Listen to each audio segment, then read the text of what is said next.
સુરતમાં ભારતીય સેનાના સન્માનમાં તિરંગા યાત્રાનું આયોજન કરવામાં આવ્યું હતું। ભાગળ 4 રસ્તાથી નીકળી યાત્રામાં ભાજપ પ્રદેશ પ્રમુખ અને કેન્દ્રીય કેબિનેટ મંત્રી CR પાટીલ, સાંસદ, ધારાસભ્યો, મેયર, સ્ટેન્ડિંગ ચેરમેન, પદાધિકારીઓ, તમામ કોર્પોરેટરો સહિત અનેક આગેવાનો, કાર્યકર્તાઓ જોડાયા હતા। સાથે જ અલગ અલગ NGO, શાળા કોલેજોના વિદ્યાર્થીઓ, શિક્ષકો, તબીબો, બિલ્ડરો, વેપારીઓ પણ જોડાયા હતા। રાષ્ટ્રભક્તિના ગીત અને નારા સાથે યાત્રા યોજાઈ છે। આ યાત્રામાં જોડાયેલી મહિલાઓએ માથામાં સિંદૂર પૂરીને ખુશી વ્યક્ત કરી છે। ચુસ્ત પોલીસે બંદોબસ્ત સાથે યોજાયેલી આ યાત્રા ચોક બજાર ગાંધીજીની પ્રતિમા પાસે પૂર્ણ થઈ હતી। किया था जो आतंकवादियों ने जिलों में हरकत की है उसका बदला लेंगे। कोई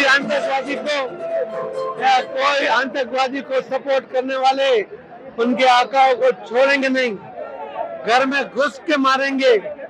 ये संकल्प माननीय प्रधानमंत्री मोदी साहब का संकल्प हमारे देश की सेना ने पूरा किया है। पाकिस्तान में आतंकवादियों को घर में घुस के मारा है। आज देश का मॉरल ऊंचा है।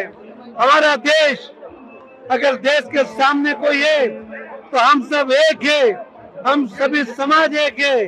ये आज पूरे देश ने पूरी दुनिया को बता दिया है। हमारे देश की सेना को और आप सबको बहुत बहुत अभिनंदन देता हूँ। बहुत बहुत धन्यवाद।